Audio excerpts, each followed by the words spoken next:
Hi everyone, let us discuss a few more topics relating to the subject fundamentals of management and life skills.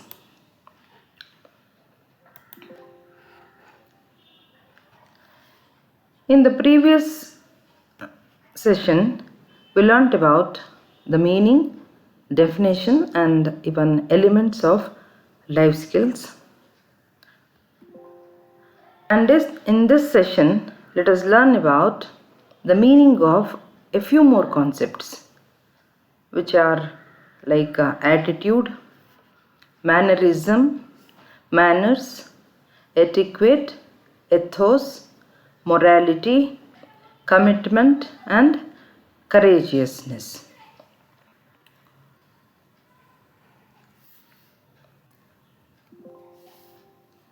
First, let us know something about the attitude. This term attitude is definitely not new to us. We know and we know about this term like positive attitude, negative attitude, something like that, maybe in the previous classes. But first of all, let us know what is this attitude and what is the reason for this attitude. We say that it is a psychological phenomenon. That means it is whatever the attitude we show, it is all because of our psychological status. But what is this attitude? They define it as a mental state of readiness, learned and organized through experience, exerting a specific influence on person's response to people, object and situations with which it is related. Here it means to say each and every person responds to a particular situation, or maybe towards a particular object, or towards the other people in his own specified pattern. But why does he behave so? It is because of his previous experiences relating to that person or object or situations. That is how it has been defined, that is attitude. And it is also been told like it is because of the beliefs and feelings and action tendencies of an individual or group of individuals towards objects, ideas and people. That means whatever our behavior is towards the other people, or maybe towards a particular object, or towards certain situations, it is all because of our beliefs and feelings. And this attitudes is having a lot of dimensions. That means it is having many dimensions, and it is definitely not a simple one. And this attitude represents the cluster of beliefs. That means it is having a group of beliefs, our own feelings, and we have definitely certain intentions towards a particular object. That is what has been defined by P.R. Lawrence. So basically we can understand it is a psychological phenomena, and a person behaves towards a particular object or situation, or maybe towards a particular subject in his own pattern, and it is all because of his previous experiences, and that is how the term attitude is being defined.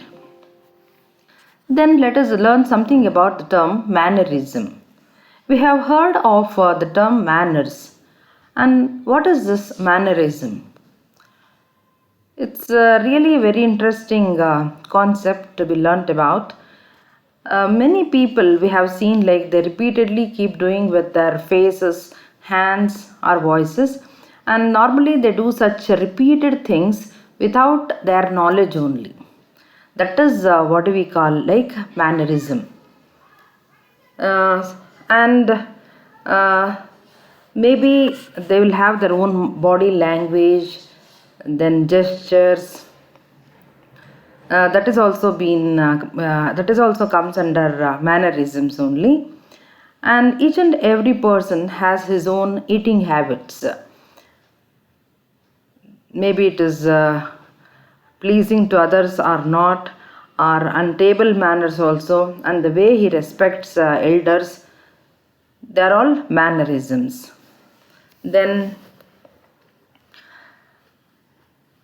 these mannerisms are called as micro behaviors. That means there are very small behaviors, and it provides the others about the mental attitudes of a person, and helps to get the ability to identify psychological states.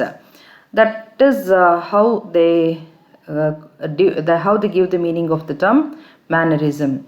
That means we normally keep doing certain gestures, or maybe we keep repeatedly doing something with our faces, our hands, or simply voices, and we have our own certain kinds of habits while eating, or the way we respect elders, and that is what is mannerism being called.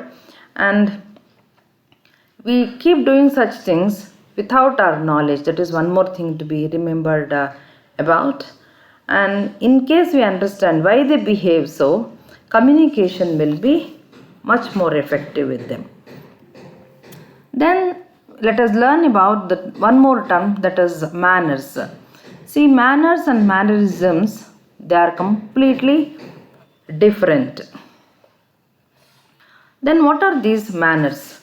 See, manners means definitely some codes of conduct which society expects from us. That means when we are living in a society, society expects certain kinds of behaviors from us. In case we behave in such a way, then only we will be accepted by the society. That is what is manners. Then let us learn something more about this. Here it says our willingness to express gratitude. Yes, whenever we are been getting some kind of help from others, we should show definitely our gratitude. We should say thank you, some kind words. That is what is normally the people who will be helping us expects. The least maybe it is. That is manners. Then in case we behave in a way that is pleasing to the society, definitely we will be keeping a good impression on them. That means we have some good manners, something like that. And one more thing, they say that it is simply, don't think that it is required only in the outside world. No, it is required even at home and even with friends, because good and kind words definitely leave a positive impression on others. Maybe they are our family members, maybe they are very good friends, or maybe strangers. Then they say like smiling is definitely good. Okay, it's a good manners, but be careful. Smile always, but except in serious conversations. It's a signal. That means when some serious conversations is going on, we shouldn't smile, because that conveys something else.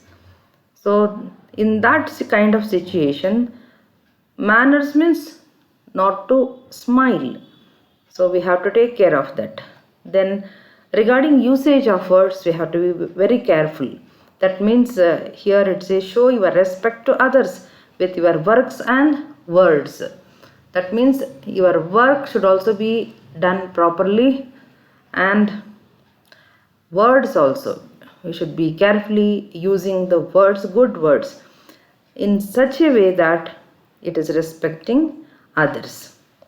And one more, that is what the society expects from us, is helping nature. Yeah, we need to inculcate some helping nature towards others, and positive thinking. Okay, positive thinking we should adopt. And the last line here, it says nothing is permanent, so be cool in all situations. So this is all the important points that I have noted down in this concept, that is manners. That means the society where we live in, it expects certain behaviors from us. And in case we behave so, society accepts us. That is what do we call like manners.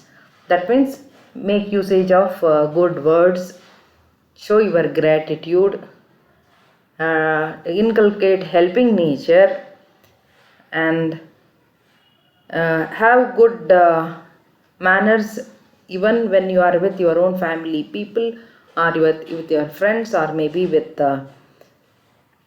outsiders, and always think positively. And the next term is etiquette. This etiquette is a term that refers to norms of social behavior.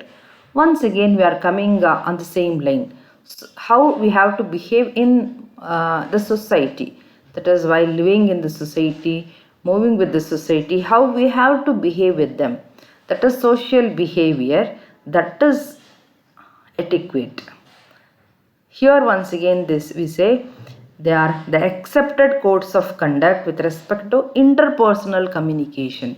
That means while communicating with others, there are some accepted codes of conduct. That means how we have to behave with others when communicating with others. This is what we call etiquette. Here the first point, it says looking into someone's eyes as you talk with them.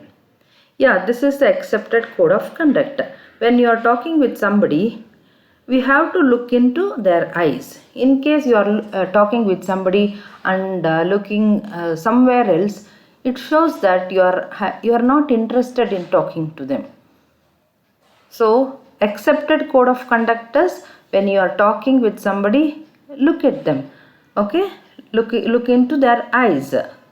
It conveys that you are interested in talking with them. And the second one, it says not interrupting someone as they speak. Yeah, art of speaking is good if you are good at it, and it is in the same way you have to be good at listening also.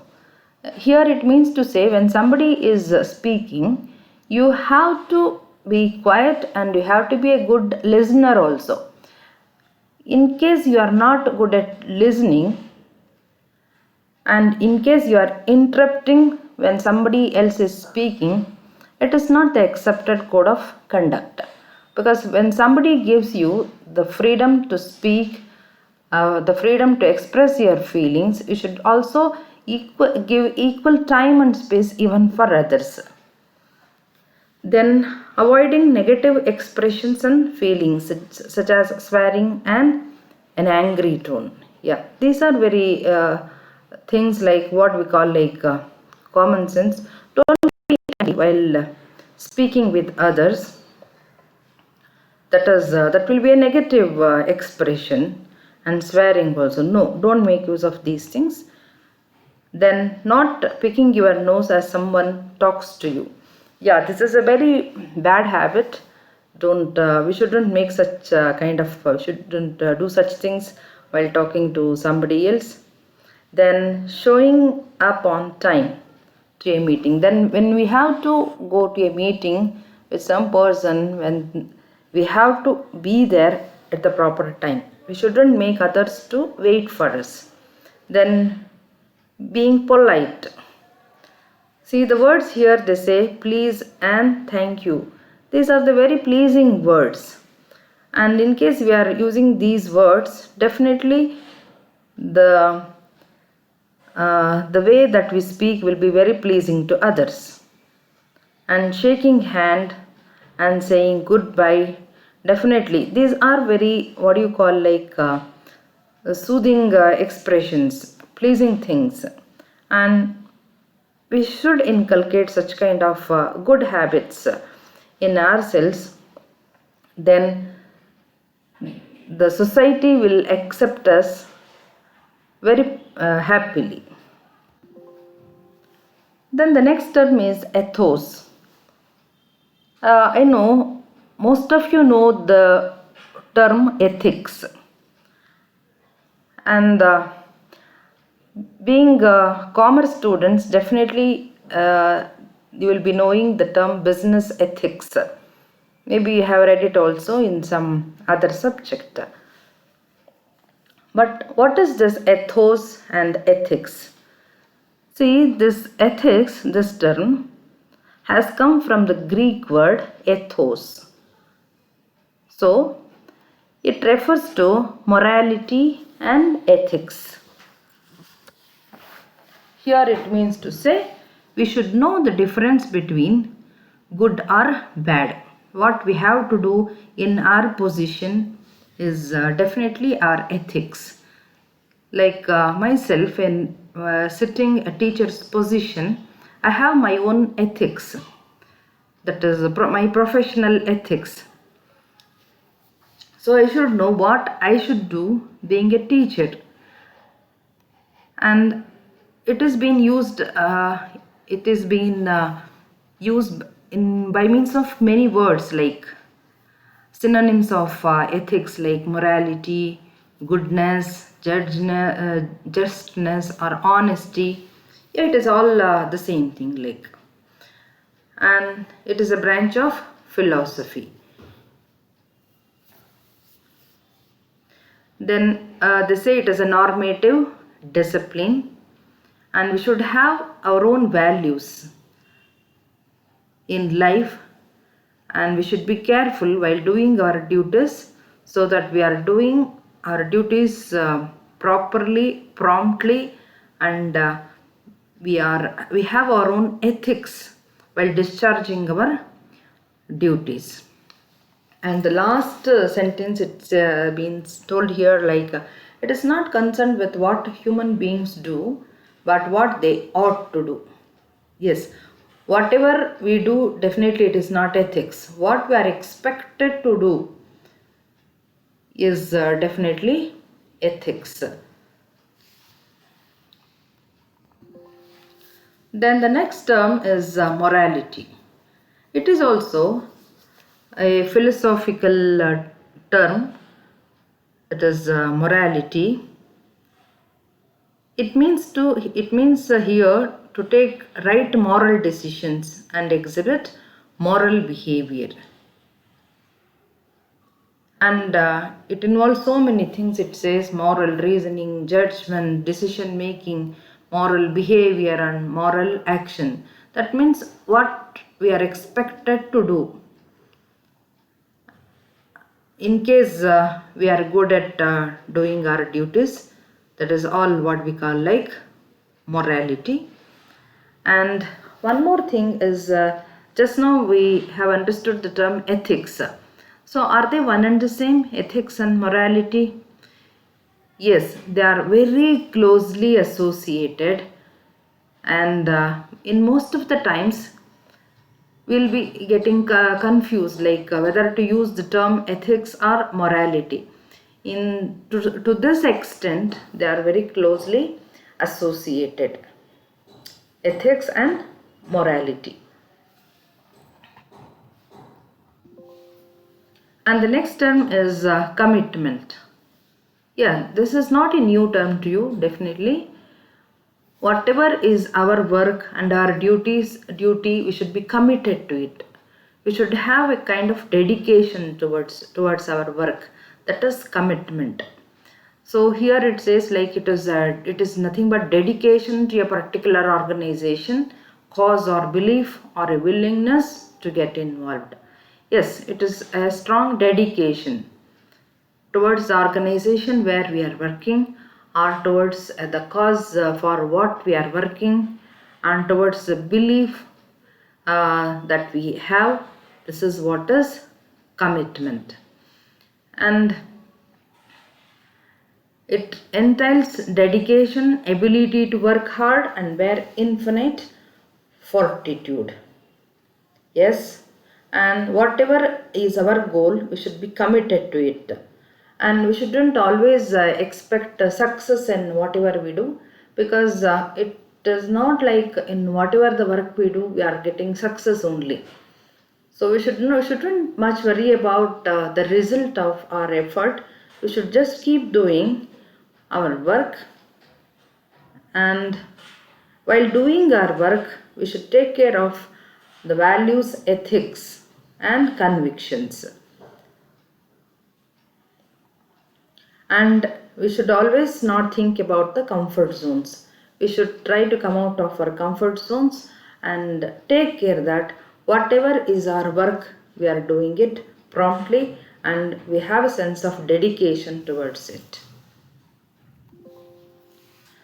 And the term courageousness. Courageousness, it means to say it is fearless. No, it is not fearless.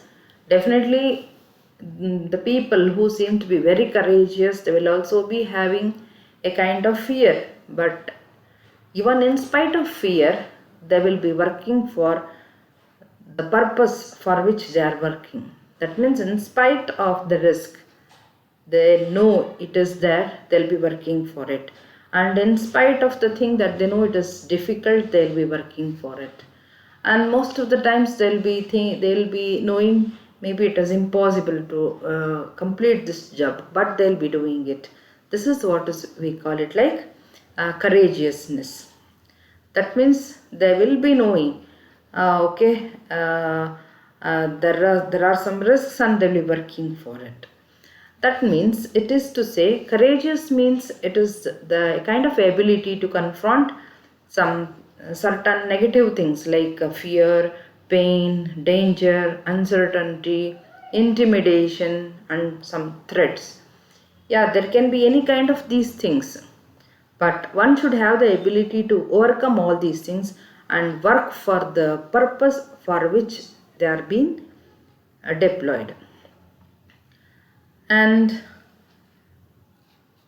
most of the times, or maybe all the times, they may not succeed in the work in which for which they are working, but they work entirely with lot of courageousness and with lot of dedication, and they are very brave in whatever the work that they are doing, and that is what we call like courageousness.